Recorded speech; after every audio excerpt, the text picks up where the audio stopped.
Olá, IPCA! Hoje é terça-feira, dia 24 de julho de 2012.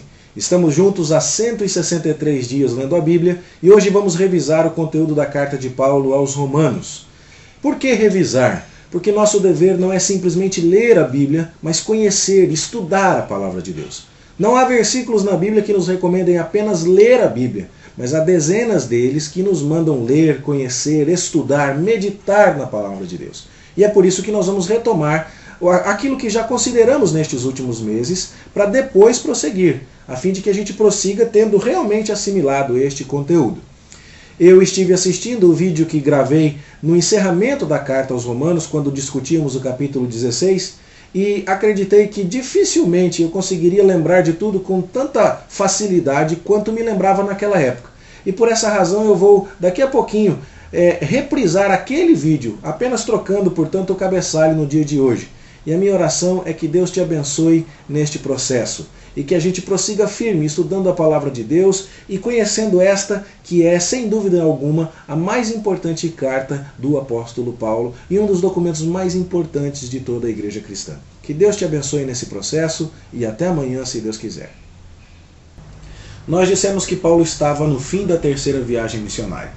Havia passado pela Macedônia, Filipos, Tessalônica, Bereia, recolhendo ofertas que ele havia mandado separar para socorrer os cristãos pobres na Judéia. Estava já em Corinto, depois de ter mandado a sua segunda carta aos Coríntios e resolvido o problema da oposição que estava se levantando contra ele ali. E de Corinto, recolhendo aqueles valores, preparando-se para partir com os irmãos que o acompanhariam até Jerusalém levando essa oferta, Paulo já escreve à igreja em Roma, preparando aquilo que seria a sua quarta viagem missionária, de acordo com aquilo que ele planejava. Paulo então vai escrever àqueles irmãos que não o conhecem. Embora ele mencione muitas pessoas de seu conhecimento no capítulo 16, a grande maioria da igreja não o conhece porque ele não havia visitado a igreja ainda. E ele diz isso no capítulo 1. Então, é necessário que Paulo apresente os seus planos, peça auxílio financeiro, hospedagem, peça apoio logístico e também apresente a mensagem do evangelho que ele prega, porque, como temos indicação, por exemplo, no capítulo 3, verso 8, há algumas pessoas que o caluniavam e que distorciam as suas palavras. Então era necessário que Paulo fosse muito claro na exposição do evangelho que ele pregava. É por isso que essa é uma das cartas mais claras do Novo Testamento quanto à exposição do plano de salvação, e ao seu lado, também tão clara assim, está a carta de Efésios, e é por isso mesmo que são essas as duas cartas que nós normalmente mais estudamos e cujos versículos nós mais decoramos quando, por exemplo, fazemos um curso de catecúmenos. No capítulo 1, portanto, Paulo se apresenta com uma saudação bastante comprida, muito mais comprida do que, por exemplo, a saudação que ele faz à igreja aos Tessalonicenses, que era muito próxima, muito conhecida dele, uma carta que ele havia escrito antes. Nessa saudação, Paulo se apresenta como apóstolo dos gentios e chama aqueles irmãos de Roma de igreja do Senhor Jesus, e os cumprimenta com a graça e com a paz, unindo desde o começo gentios e gregos num povo de Deus. Paulo diz que tinha muita alegria em saber que a fé da igreja de Roma era conhecida em todo o mundo, que aquela era uma igreja famosa e que ele até então não tinha podido ir visitá-los por falta de tempo e de oportunidade, mas que ele era devedor de anunciar a mensagem do evangelho ao mundo todo e que estava pronto a ir até Roma. Ele não se envergonhava do evangelho, essa é uma parte importante do capítulo 1, porque é o poder de Deus para a salvação de todo aquele que crê, tanto do judeu quanto do grego. Novamente ele está unindo os dois grupos aí. Ele então diz que o justo viverá pela fé e lança o alicerce da doutrina da justificação pela fé, citando Abacuque. E esse versículo, capítulo 1, verso 17, foi o verso descoberto por Lutero na Reforma Protestante e que deu origem a toda essa tradição da Igreja Reformada da qual nós somos herdeiros. A seguir, no capítulo 1, Paulo mostra como os gentios precisavam ouvir a mensagem da qual ele não se envergonhava, porque, embora Deus tivesse se revelado na natureza, seus atributos, sua majestade e sua glória, os gentios recusaram essa revelação, anularam-se no seu entendimento, no seu raciocínio pecaminoso e caíram em idolatria, em imoralidade sexual e em diversos vícios e estavam, portanto, sujeitos à ira de Deus. Chegamos assim ao capítulo 2, onde Paulo mostra que os judeus também estavam necessitados de ouvir a mensagem do Evangelho, porque embora muitas vezes julgassem as outras pessoas, também cometiam pecados que eles mesmos costumavam condenar.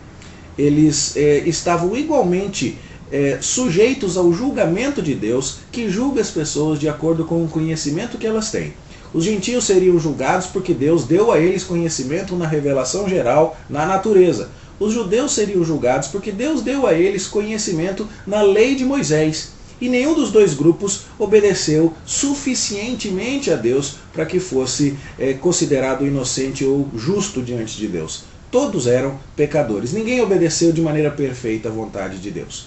No capítulo 3, então, Paulo mostra que não há nenhum justo, nenhum sequer, que todo mundo pecou, todo mundo se desviou da vontade de Deus, e então reúne todos os povos, judeus e gentios, debaixo da condenação. Todos pecaram e carecem da glória de Deus e são justificados pela fé. No capítulo 4, Paulo se antecipa a uma objeção que provavelmente os judeus iriam levantar. Mas Paulo, nosso povo sempre foi obediente à lei de Deus e por isso sempre foi aceito. E Paulo vai dizer não. Nosso povo sempre foi justificado diante de Deus por crer. A obediência era uma consequência disso. Paulo ilustra isso com o exemplo de Abraão, que, segundo o relato bíblico em Gênesis, creu em Deus e isso lhe foi imputado para a justiça, e muito tempo mais tarde recebeu os mandamentos, e entre eles o da circuncisão. Então Paulo, a partir do exemplo de Abraão, demonstra que os cristãos, aqueles que são de fato do Senhor, são justificados pela fé e não por obras. Tendo deixado isso muito claro, capítulo 5, verso 1 começa: justificados, pois, mediante a fé. Paulo passa a tratar das consequências dessa justificação. O que é a justificação? É Deus olhar para mim e para você e considerar que nós somos justos. Quais são os efeitos imediatos disso? A primeira parte do capítulo 5 diz que agora nós estamos em paz com Deus. A ira de Deus, que Paulo havia mencionado nos capítulos 1 e 2, com relação à demonstração da condenação de Deus sobre o pecado da humanidade, da reprovação de Deus, essa ira havia sido removida por conta da justificação pela fé.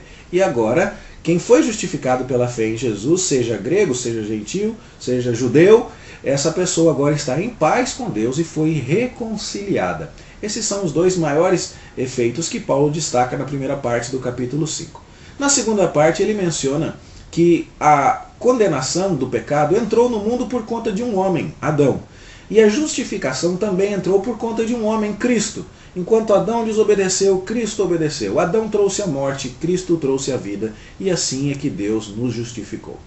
Paulo agora, no capítulo 6, vai começar a antecipar a novas objeções que surgiriam a partir desse ensino. Primeiro momento, se Cristo pagou tudo, se Cristo sofreu no meu lugar, posso pecar o quanto eu quiser para deixar a graça de Deus mais evidente? E a resposta é enfática: de modo nenhum. Ele vai explicar no capítulo 6 que quem foi unido a Cristo pelo batismo morreu para o pecado, que já não vive mais para si. Então, a metáfora que Paulo usa ali é: você morreu para o pecado, você não deve viver pecando. No capítulo 7, vem uma outra questão que Paulo se preocupa em combater. Então, Paulo, se nós somos justificados pela fé, a lei de Deus nunca serviu para nada? E Paulo vai dizer: cuidado, não tente se aproximar da lei para obedecê-la, imaginando que assim você vai ser justificado. Nesse sentido, você morreu para a lei. Não tente se aproximar dela para obter justificação.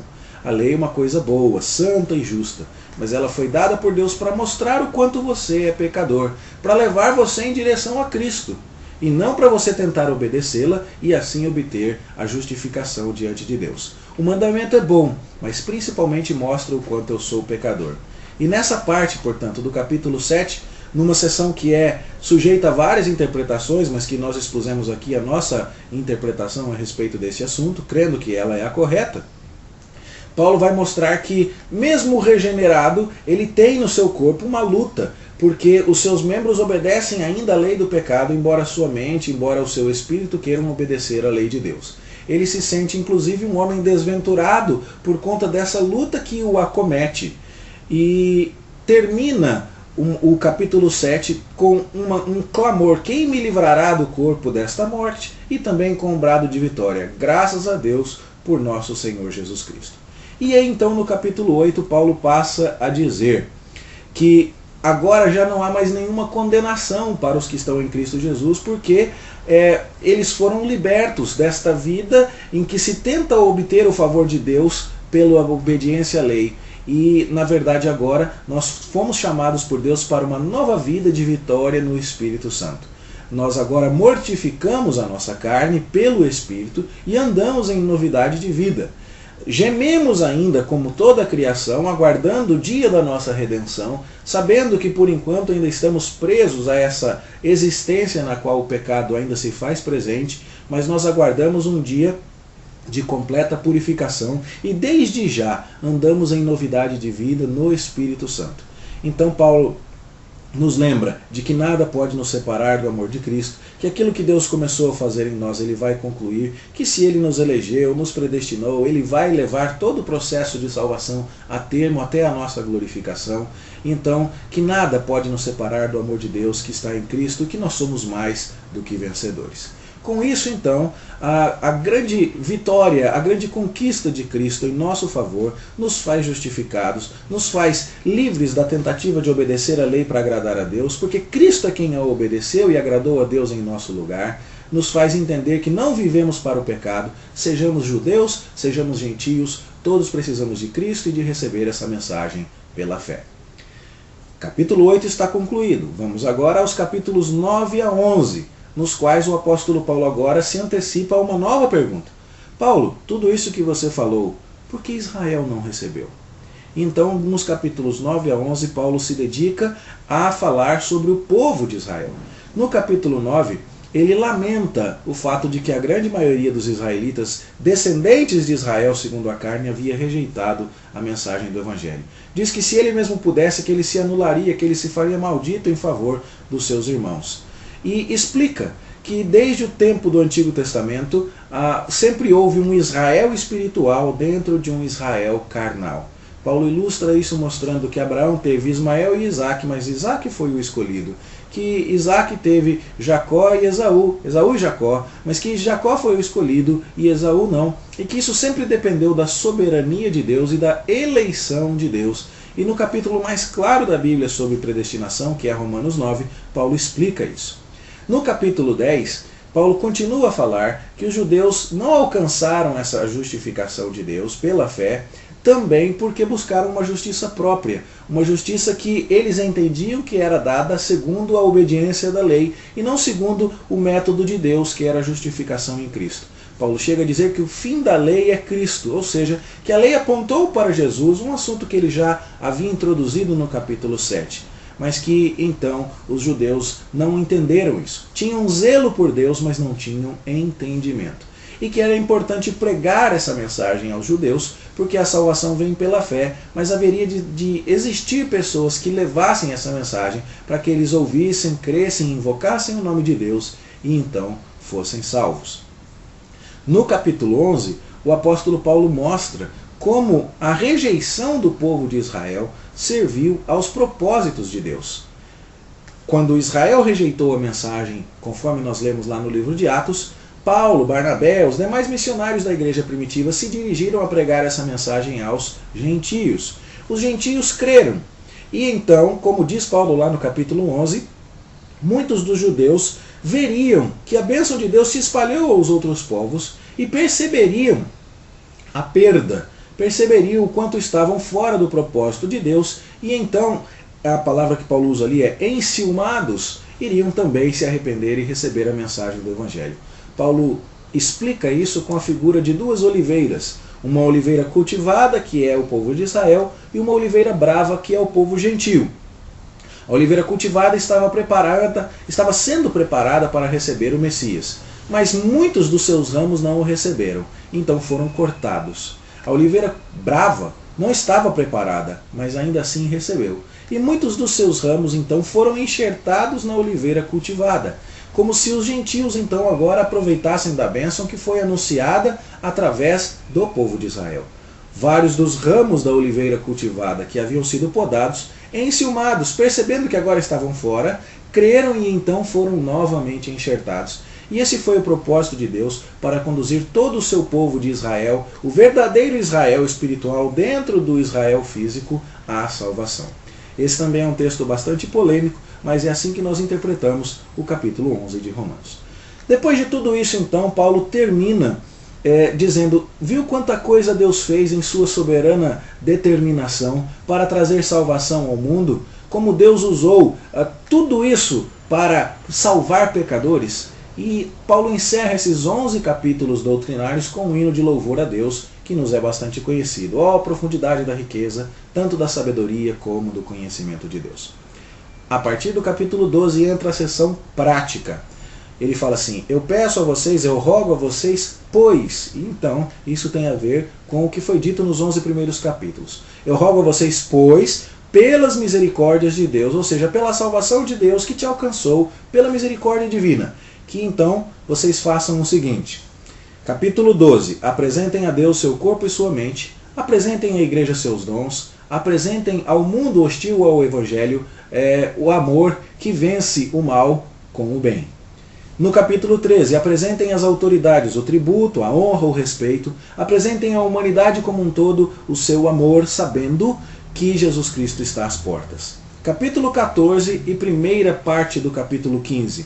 Apresentem aqueles que são fracos na fé, débeis na fé, que têm a consciência mais suscetível a certas coisas, que a palavra de Deus não aponta necessariamente como corretas ou incorretas. Se há algum irmão com entendimento diferente, se nessa convivência de judeus com gentios, há gente que ainda se vê levado a cumprir a lei de dieta, a lei de calendário, que haja respeito, que haja unidade na igreja, que haja amor, que haja acolhimento para com aqueles que pensam diferente. Esse é o assunto do capítulo 14 e da primeira parte do capítulo 15. Na segunda parte, Paulo termina expondo seus motivos. Foi por isso que eu escrevi a vocês, porque eu quero agora, depois de ter pregado desde Jerusalém até o Ilírico, que é depois da Macedônia, eu quero agora ir para a Espanha, quero passar por Roma, quero receber a ajuda de vocês, quero me congratular com vocês, e vou fazer isso assim que tiver terminado a minha obra de recolher a oferta da Macedônia e da Caia e levar a Jerusalém. Orem por mim! Lutem comigo, porque os rebeldes da Judéia podem querer me trazer problemas. E de fato vão trazer, a gente vai ver isso logo logo. E então Paulo termina a carta aos Romanos fazendo uma grande saudação a muitas pessoas. Ele recomenda Febe, que provavelmente foi a irmã que levou a carta até a igreja de Roma. Ele recomenda Priscila e Áquila, ele manda saudações a Priscila e Áquila, que o ajudaram em Corinto fazendo tendas, que estiveram com ele em Éfeso e receberam Apolo ali, e nós não sabemos como, acabaram voltando a Roma, de onde tinham sido expulsos alguns anos antes por um decreto do imperador, e foi assim que eles foram parar em Corinto inicialmente. Paulo também nos apresenta ali Tércio, que é o seu amanuense, a pessoa que escreveu a carta a pedido de Paulo, diz que está hospedado na casa de Gaio, e então essa é também uma das evidências que temos que Paulo estava em Corinto quando escreveu, e termina com uma doxologia apresentando a Deus toda a honra e toda a glória. Essa é a grande essência da carta do apóstolo Paulo aos Romanos, e eu espero que você tenha compreendido essa mensagem como um todo.